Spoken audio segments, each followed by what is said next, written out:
Dear students, मैं संतोष कुमार पांडे, प्रवक्ता जीव विज्ञान, महेश प्रताप इंटरमीडिएट कॉलेज रुधौली बस्ती, एसकेपी बायोलॉजी क्लासेस में आपका हार्दिक अभिनंदन एवं स्वागत करता हूं।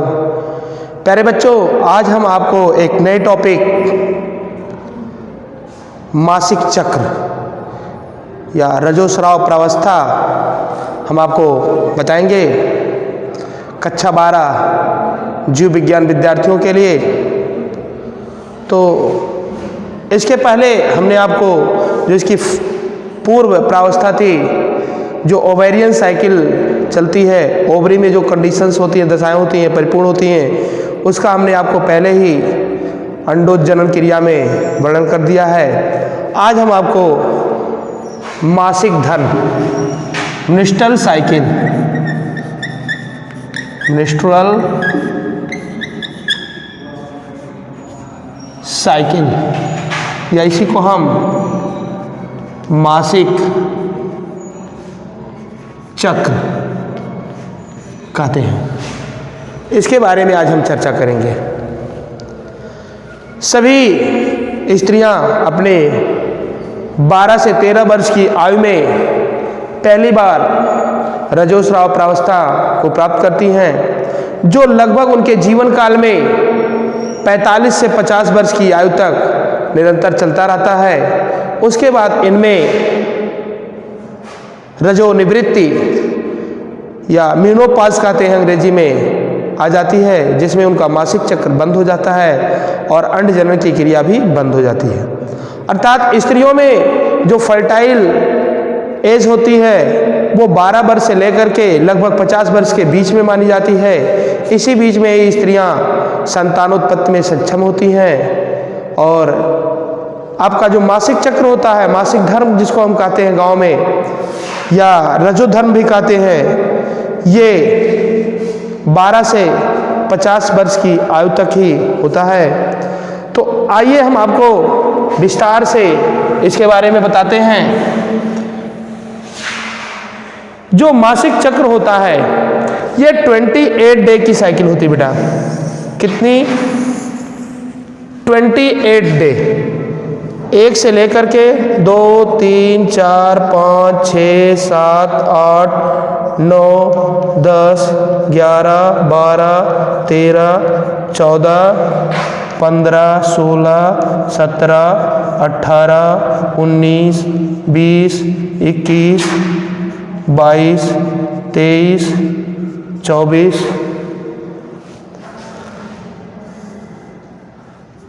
25, 26, 27 और 28। 28 दिन की ये साइकिल होती है। कितने दिन की बेटा? 28 दिन की ये साइकिल होती है। 1 से लेकर के 28 दिन तक की ये चक्र कहाँ से चलती है? पहले दिन से स्टार्ट होती है और 28वें दिन तक। किस दिन तक? 28वें दिन तक ये चलती है। अब देखिए, इसी में ठीक जो 14वां दिन होता है, ये अंडोत्सर्ग, अंडोत्सर्ग की क्रिया 14वें दिन होती है। और 1 से लेकर के 28 दिन तक का चक्र चलता है, जिसमें आप ध्यान देंगे कि जो पहले 5 दिन का टाइम होता है, पहले 5 दिन का समय होता है, पहले दिन से लेकर के इस दिन से लेकर के और 5वें दिन तक, 5वें दिन तक का जो टाइम होता है, इसको हम ब्लीडिंग टाइम, ब्लीडिंग टाइम या ब्लीडिंग फेज कहते हैं। कौन सा फेज कहते हैं बेटा? ब्लीडिंग फेज कहते हैं। फिर 5वें दिन से लेकर के और 14वें दिन तक का जो अवस्था होती है, इसको हम फॉलिकुलर फेज क्या कहते हैं? फॉलिकुलर फेज कहते हैं। और 14वें दिन के बाद का जो टाइम होता है उसको हम ल्यूटियल फेज के नाम से जानते हैं, ल्यूटियल प्रावस्था। ध्यान देंगे, ये चक्र दो जगहों पे संपन्न होता है। एक तो एक तरफ चलती है ओवेरियन साइकिल और दूसरे तरफ यूट्राइन साइकिल। अर्थात कुछ समय तो ये क्या होती है, गर्भाशय के भीतर और अंडाशय के भीतर, दोनों जगहों पे लगातार क्रियाएं होती रहती हैं। अब ध्यान देंगे, अब जब हम ओवरी के बारे में बात करते हैं तो आपको हमने पहले ही बताया है, जो अंड जनन की क्रिया में पहले हमने आपको पढ़ा चुका है, बताया हमने, वहां हमने आपको बताया है कि जो ओवरी होती है, ओवरी में बहुत सारे फॉलिकल्स या पुटिकाएं जन्म से ही बनकर के तैयार होती हैं। अब उन्हीं पुटिकाओं में से प्रत्येक माह 20 से 22 पुटिकाएं क्या करती है, फॉलिकुलर फेज में पार्टिसिपेट करती हैं। होता क्या है, ओवेरियन साइकिल के चक्र में जो हार्मोन्स होते हैं आपके कहां से बनते हैं, ध्यान देंगे, आपका हाइपोथैलेमस से सेक्रेट होने वाला GnRH, गोनेडोट्रोपिक रिलीज हार्मोन होता है बेटा। ये गोनेडोट्रोपिक रिलीज हार्मोन जब सेक्रेट होता है तो ये हमारी पिट्यूटरी ग्लैंड को, किसको, पिट्यूटरी ग्लैंड को स्टिमुलेट करती है और एंटीरियर पिट्यूटरी को स्टिमुलेट करती है। तो यहां से एक हार्मोन निकलता है जिसको हम कहते हैं FSH तथा LH। ये दो हार्मोन होते हैं, FSH और LH। ये कहां से सिक्रेट होते हैं बेटा, एंटीरियर पिट्यूटरी से। तो जब एंटीरियर पिट्यूटरी से ये दोनों हार्मोन्स निकलते हैं तो ध्यान देने की बात है कि सबसे पहले शुरू में क्या होता है, पहले से 5 दिन तक एस्ट्रोजन और प्रोजेस्टेरॉन अपने सबसे निम्नतम स्तर पे जाता है। और एस्ट्रोजन और प्रोजेस्टेरॉन जब अपने निम्नतम स्तर पर होगा तो ऐसी परिस्थिति में जो हार्मोन्स होते हैं, आप यहां देख सकते हो, मैं लाल रंग से आपके एस्ट्रोजन को और नीले रंग से आपको मैं प्रोजेस्टेरॉन हार्मोन को शो करूंगा। तो यहां पे क्या होता है, जो स्तर होता है एस्ट्रोजन का,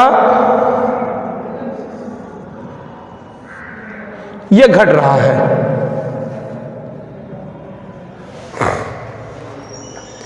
ये क्या हो रहा है, एस्ट्रोजन हार्मोन चल रहा है।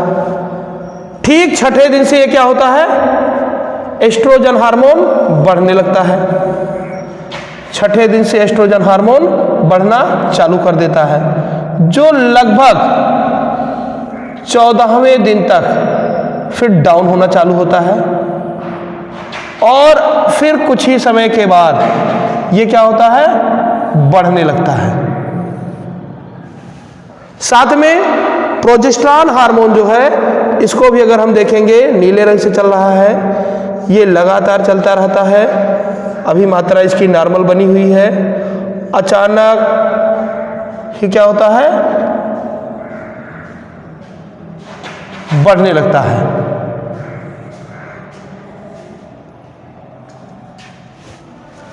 ये अचानक ही क्या होगा, बढ़ने लगेगा और फिर इसी के पैरेलल चलने लगेगा। अब अगर आप देखें LH को और FSH को, तो LH और FSH क्या होंगे, शुरू में तो ये भी नॉर्मल होते हैं, लेकिन छठे दिन से FSH बढ़ने लगता है और ये बढ़ करके क्या करता है, 14वें दिन पे थोड़ा सा कम होना चालू हो जाता है। और LH हार्मोन जो होता है ये काफी नॉर्मल चलता है। सॉरी, इसको थोड़ा सा हम ऊपर बनाते हैं, LH और अचानक 14वें दिन क्या होता है, अपने पीक पे जाता है। ये आपका LH है, ये आपका FSH है, ये आपका एस्ट्रोजन है, ये आपका प्रोजेस्टेरॉन है, प्रोजेस्टेरॉन हार्मोन है। अब देखिए, ये ओवरी से सिक्रीट होने वाले हार्मोन्स हैं। जो एस्ट्रोजन और प्रोजेस्टेरॉन है, ये आपका कहां से सिक्रीट होता है, कहां से स्रावित होता है, ओवरी से। और FSH और LH कहां से सिक्रीट होते हैं बेटा, ये आपके एंटीरियर पिट्यूटरी से सिक्रीट होते हैं। शुरू में क्या होता है, ओवेरियन साइकिल में जब हम देखें तो पहले से लेकर के 5वें दिन तक ब्लीडिंग फेज होता है। इसी बीच क्या होती है, ओवरी के भीतर कुछ पुटिकाएं जो प्रीमोर्डियल फॉलिकल्स होती हैं, ये प्रीमोर्डियल फॉलिकल्स, ऊपर थोड़ा सा हम जगह खाली करेंगे समझने के लिए, आप ऐसे ही देखो। शुरू में क्या होगा, ये एक पुटिका आपकी प्रीमोर्डियल फॉलिकल्स, जिसको हम क्या कहेंगे, प्रीमोर्डियल फॉलिकल्स या प्रारंभिक पुटिका।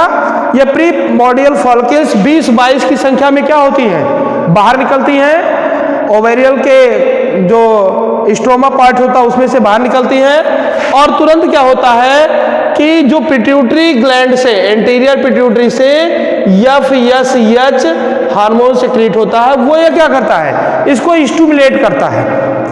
फॉलिकल स्टिमुलेटिंग हार्मोन स्टिमुलेट करता है इनको 20-22 को। अब इनमें से जो 20-22 थी, कोई एक फॉलिकल्स अपने आकार में वृद्धि कर लेती है और अन्य पुटिकाओं से बड़ी हो जाती है। जब यह अन्य पुटिकाओं से बड़ी हो जाएगी, कौन, प्रीमोर्डियल फॉलिकल्स, तो यह आगे चल करके बनाती है प्राइमरी फॉलिकल्स, प्राइमरी फॉलिकल्स बनाती है। और ये जो प्राइमरी फॉलिकल्स बनती है, ये तुरंत क्या करती है, आप देखिए यहीं से एस्ट्रोजन का मात्रा बढ़ने लगा। ये क्या करती है, 2 हार्मोन का सिक्रीशन करती है, जो विशेष हार्मोन होते हैं। वो होता है बेटा, एक आपका एस्ट्रोजन और दूसरा होता है इनहिबिन। पहला क्या होता है, एस्ट्रोजन, और दूसरा क्या होता है, इनहिबिन। तो एस्ट्रोजन और इनहिबिन हार्मोन के सिक्रीशन से ये जैसे जैसे पुटिका बढ़ती जाएगी, एस्ट्रोजन का सिक्रीशन करती जाएगी, एस्ट्रोजन के कारण ये अपने आकार में वृद्धि करती जाएगी। लेकिन इनहिबिन हार्मोन क्या करेगा, FSH के सिक्रीशन को कम करने लगेगा, उसके सिक्रीशन को घटा देगा। किसके, FSH के। फॉलिकल स्टिमुलेटिंग हार्मोन के जब सिक्रीशन को घटा देगा, तो जैसे ही फॉलिकल स्टिमुलेटिंग हार्मोन कम होगा, तो जो अन्य पुटिकाएं थी जो भी आकार में वृद्धि नहीं कर पाई थी, वो धीरे धीरे क्या करेंगी, डिसइंटीग्रेट करने लगेंगी, वो नष्ट हो जाएंगी। अब बचेगी शेष एक पुटिका, जो आगे चल करके प्राइमरी फॉलिकल्स में कन्वर्ट हो जाएगी। अब इसको हमने आपको विस्तृत इसके पहले वाले क्लास में बताया है, जहां पे अंडोजनन की क्रिया बताया हमने, ओव्यूलेशन की क्रिया या अंड जनन की क्रिया जो बताया oogenesis की, वहां आपको हमने स्पष्ट फिगर में बताया है कि पहले प्रीमोर्डियल फॉलिकल्स बनती है, फिर primary follicle, secondary follicle, tertiary follicle, Graafian follicle, और फिर उससे सेकेंडरी oocytes बाहर निकलते हैं। अब ध्यान में रखोगे कि यहां से ओवम नहीं बन करके निकलता है मैच्योर होकर के, क्योंकि अभी जो आगे हमने पीछे आपको बताया था उसमें उसके पास सेंट्रियोल नहीं होता, वो परिपक्व होकर के नहीं निकलता, ओवम के रूप में नहीं बल्कि सेकेंडरी oocytes के रूप में निकलता है। अब यहां हमें समझना है बेटा, बहुत क्लिष्ट है, बहुत ध्यान से देखेंगे कि पहले एंटीरियर पिट्यूटरी के द्वारा FSH और LH सिक्रीट हुआ। FSH क्या करेगा, जो ओवरी में 20-22 पुटिकाएं पार्टिसिपेट करने के लिए आएंगी रेस में, यानी कि मैच्योर होने के लिए आएंगी, उनमें से सभी पुटिकाओं पे FSH अपना काम करेगा, और उनमें से केवल कोई एक पुटिका अपने आकार में अधिक वृद्धि कर लेगी। शेष जो होंगी क्या करे आएंगी, वो अधिक वृद्धि नहीं कर पाएंगी। और जैसे ये वृद्धि करेगी, इससे से किसे, जो ये आपकी प्राइमरी फॉलिकल्स बनी, इसी के द्वारा एस्ट्रोजन हार्मोन का सिक्रीशन प्रारंभ हो जाएगा। साथ में एक और हार्मोन निकलेगा, इनहिबिन। एस्ट्रोजन क्या करेगा, इसके डेवलपमेंट में काम करेगा, इसके विकास में काम करेगा, और इसको मेंटेन करने लगेगा।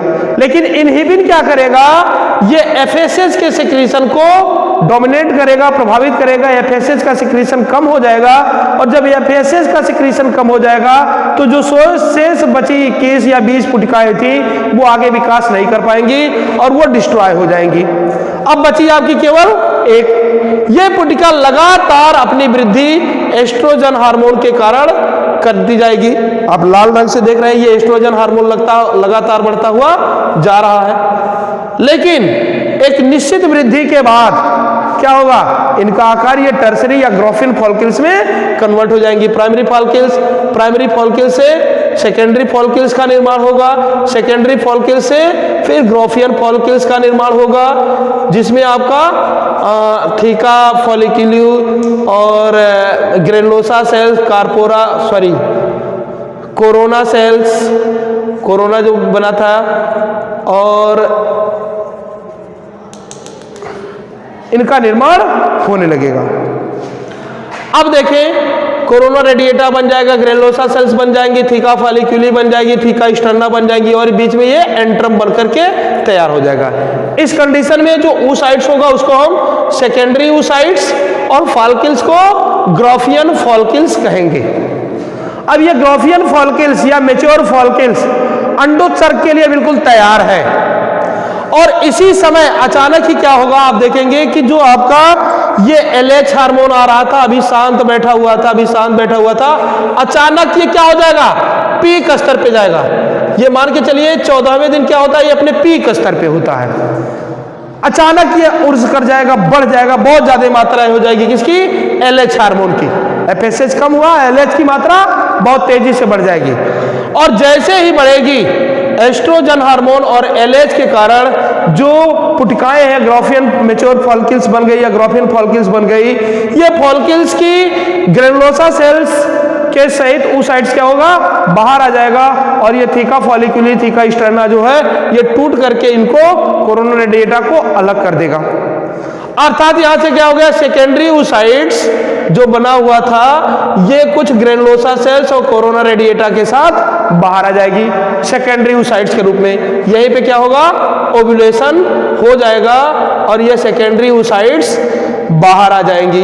इनके बाहर ग्रेनुलोसा सेल्स होंगी, और शेष क्या बचेगी, जो थीका फॉलिक्यूली और कुछ ग्रेनुलोसा सेल्स के साथ क्या होगी, ये बाहर आ जाएंगी।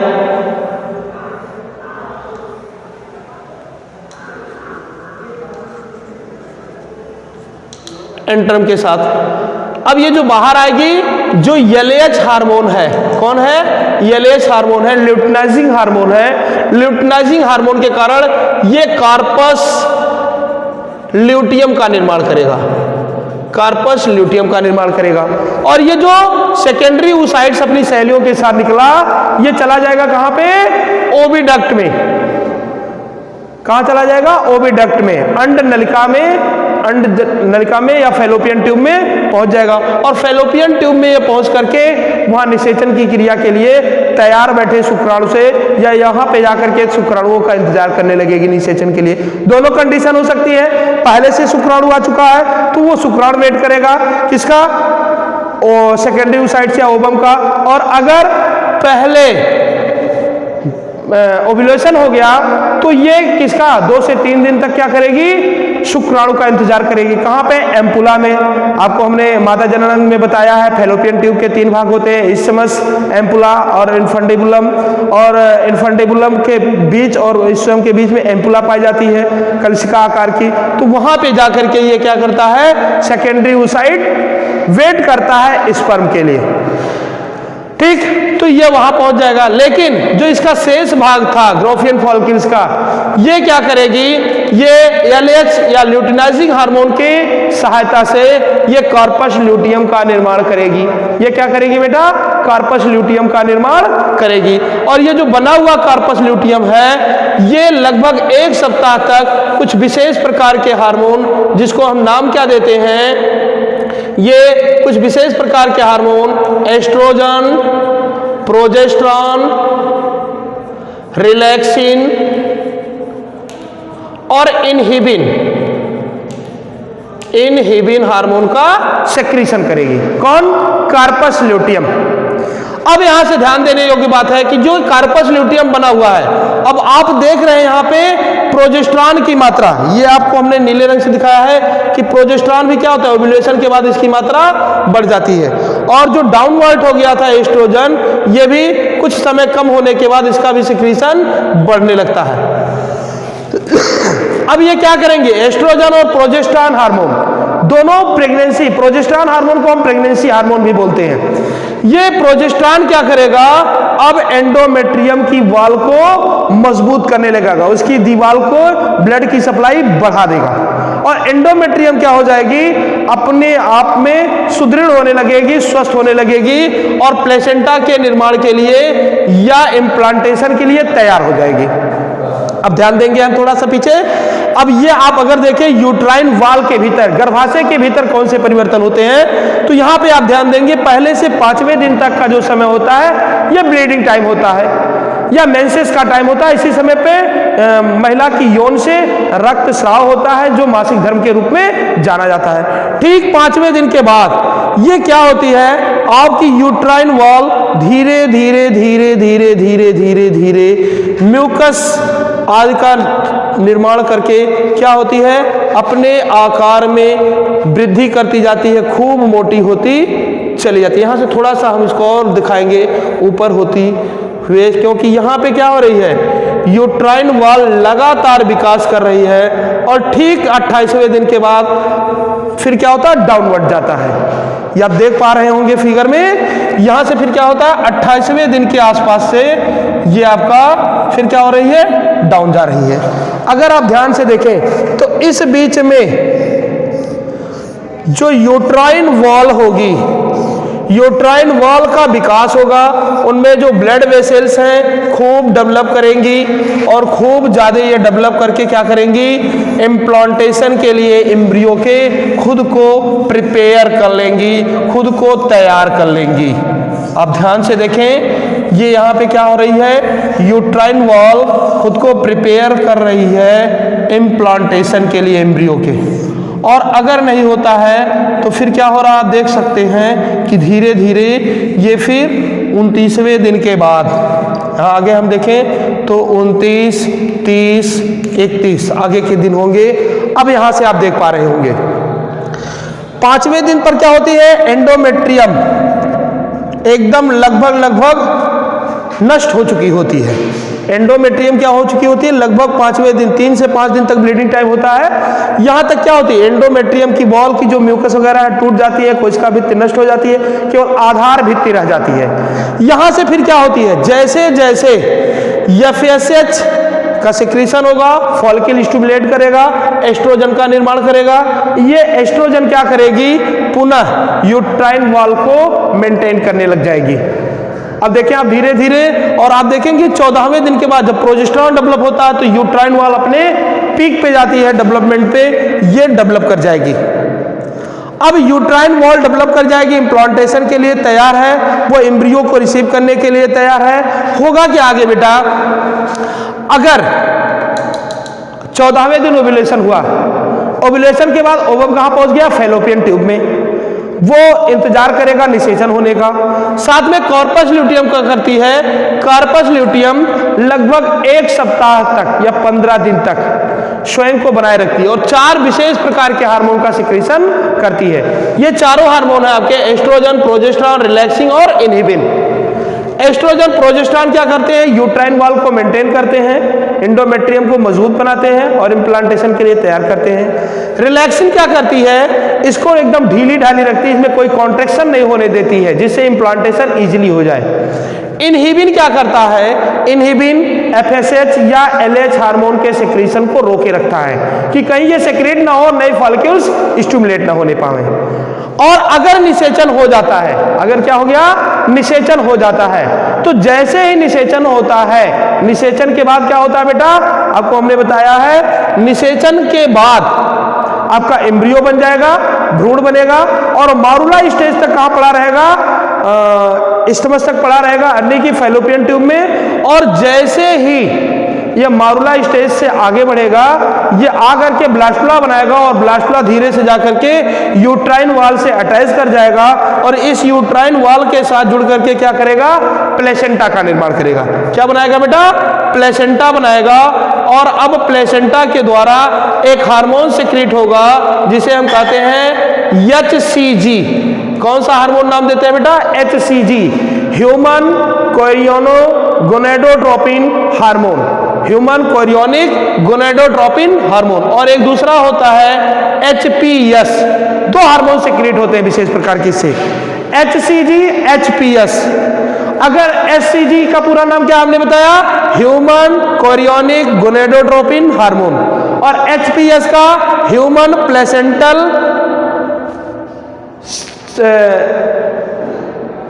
Secretary hormones. ये ह्यूमन के प्लेसेंटा के द्वारा हार्मोन सिक्रेट होता है। इसका पूरा नाम है ह्यूमन प्लेसेंटल सोमैटोमेमोट्रोपिन हार्मोन। HPS का पूरा नाम क्या होगा बेटा, फिर से सुन ले, कंफ्यूज ना हो। HCG का पूरा नाम है ह्यूमन कोरियोनिक गोनेडोट्रोपिन हार्मोन।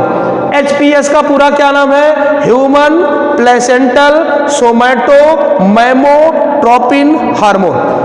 ये मेमोरी ग्लैंड को इंप्रूव करता है। और ये HCG क्या करता है, human chorionic gonadotropin hormone secrete होकर के ये चलाता कार्पस ल्यूटियम के पास। कहां चलाता बेटा, कार्पस ल्यूटियम के पास, और कार्पस ल्यूटियम को मेंटेन बनाए रखता है। और कार्पस ल्यूटियम अगर प्रेगनेंसी रन कर गई, अर्थात ओवम का फर्टिलाइजेशन हो गया, प्लेसेंटा का निर्माण हो गया, तो कार्पस ल्यूटियम लगभग जन्म के समय तक बरकरार रहती है। और अगर निषेचन नहीं हुआ, अब बात फिर हम दूसरे सिरे की करते हैं, अगर निषेचन नहीं हुआ, तो जब निषेचन नहीं होगा तो ये कार्पस ल्यूटियम कुछ समय तक तो इन hormones oestrogen, progesterone, relaxin, inhibin का सिक्रीशन करेगा, किंतु जब इसको आगे प्लेसेंटा नहीं बनेगा, और प्लेसेंटा के नहीं बनने से क्या होगा, HCG नहीं बनेगा, और जब ये HCG का सिक्रीशन नहीं होगा तो ये कार्पस ल्यूटियम धीरे धीरे एक अन्य संरचना बनाएगी, जिसे हम फिगर में आपको स्पष्ट कर रहे हैं। ये बनाएगी क्या, आप देखें, ये पहले धीरे धीरे सूख करके एक धब्बे के रूप में आएगी, जिसको हम कहेंगे कार्पस एल्बिकेंस, कार्पस एल्बिकेंस। और ये कार्पस एल्बिकेंस फिर सूख करके नष्ट हो जाएगा, ये सूख करके नष्ट हो जाएगा। और जब ये सूख करके नष्ट हो जाएगा तो होगा क्या है, इसको समझने की चीज है। जब कार्पस ल्यूटियम नष्ट हो जाएगा तो इससे बनने वाला जो हार्मोन था, एस्ट्रोजन, प्रोजेस्टेरोन, रिलैक्सिन और इनहिबिन, ये चारों हार्मोन का सिक्रीशन बंद हो जाएगा। जब चारों हार्मोन का सिक्रीशन बंद हो जाएगा तो ऐसी स्थिति में आप ध्यान दें कि जो यूट्राइन वॉल थी, उसकी एंडोमेट्रियम थी, वहां पे होगा क्या, वहां पे एस्ट्रोजन और प्रोजेस्टेरोन की मात्रा जब घटेगी तो यूट्राइन वॉल में, इन ब्लड वेसल्स में ब्लड की सप्लाई कम कर दी जाएगी, जिससे ये धीरे धीरे क्या हो जाएंगी, सूख जाएंगी, और सूख करके ये धीरे धीरे नष्ट हो जाएंगी। और जब ये टूटेंगी, जब प्रोजेस्टेरोन और एस्ट्रोजन नहीं मिलेगा तो इनमें ब्लड सप्लाई कम हो जाएगा, और ये धीरे धीरे क्या कर जाएंगी, संकन कर जाएंगी, संकुचित हो जाएंगी, सूख जाएंगी, और ये टूटेंगी। तो जब टूटेंगी तभी क्या होगा, मेंसेस के रूप में कुछ म्यूकस, कुछ ब्लड वेजाइना के थ्रू बाहर आएगा, और इसी को हम मेंसेस या ब्लीडिंग फेज कहते हैं। अर्थात कब होगा, जब प्लेसेंटा का निर्माण नहीं होगा, जब प्लेसेंटा नहीं बनेगा, निषेचन नहीं होगा, एम्ब्रियो नहीं डेवलप करेगा, ओवम का निषेचन नहीं हुआ तो एम्ब्रियो नहीं बना, एम्ब्रियो नहीं बना तो फिर वो उसका कहीं इम्प्लांटेशन नहीं होगा, प्लेसेंटा नहीं बनेगा। जब प्लेसेंटा नहीं बनेगा तो फिर आगे क्या होगा, इसके द्वारा कार्पस ल्यूटियम के द्वारा, सॉरी प्लेसेंटा के द्वारा जो हार्मोन है HPS और HCG ये सिक्रीट नहीं होंगे। तो HCG नहीं सिक्रीट होगा तो कार्पस ल्यूटियम जिंदा नहीं रहेगा। कार्पस ल्यूटियम जब जिंदा नहीं रहेगा, नष्ट हो जाएगा, तो उससे बनने वाले हार्मोन्स नष्ट हो जाएंगे, नहीं बनेंगे। तो जब एस्ट्रोजन, प्रोजेस्टेरोन, रिलैक्सिन और इनहिबिन की कमी होगी तो इनहिबिन कम होते ही क्या होगा, या FSH का सिक्रीशन बढ़ जाएगा। एस्ट्रोजन, प्रोजेस्टेरोन का सिक्रीशन जब बंद होगा तो इसकी एंडोमेट्रियल वॉल टूट जाएगी, और एंडोमेट्रियल वॉल जब ब्लड सप्लाई के कारण टूट जाएगी तो फिर वही जब टूटेगी कोशिकाएं तो वो कुछ म्यूकस और ब्लड के साथ बाहर आएंगी, जिसे हम कहते हैं ब्लीडिंग फेज या मेंसेस, और मासिक धर्म प्रारंभ हो जाएगा। तो ये था बेटा आपका मासिक चक्र, जो 1 दिन से लेकर के 28 दिन तक चलता है। कभी कभी ये 20 से 45 दिन के बीच में रन करता है, घट भी जाता है, बढ़ भी जाता है, लेकिन ओव्यूलेशन ठीक 14वें दिन ही होता है। ये आपकी 1 से 28 दिन की साइकिल कहलाती है। इसमें ओवेरियन यानी कि ओवरी और यूट्राइन वाल्व दोनों मिलकर के कार्य करती हैं, दोनों के सहयोग से यह चक्र चलता है। और महिलाओं में प्रत्येक महीने यह चक्र चलता रहता है, जिसे हम मासिक धर्म या मासिक चक्र के नाम से जानते हैं। आज के वीडियो में इतना ही। इसके बाद हम आपको निषेचन पढ़ाएंगे। निषेचन के बाद आगे आपको हम जो इसमें डेवलपमेंट है वो पढ़ाएंगे। यदि आपको आज के वीडियो में कहीं कोई दिक्कत हो, कुछ भी पूछना हो, तो आप मेरे व्यक्तिगत मोबाइल नंबर, व्हाट्सएप नंबर 8707854318 पे व्हाट्सएप और कॉल द्वारा मुझको मैसेज करके पूछ सकते हैं या मेरे द्वारा पूछ सकते हैं। तब तक के लिए मैं आपको पुनः धन्यवाद ज्ञापित करता हूँ। धन्यवाद।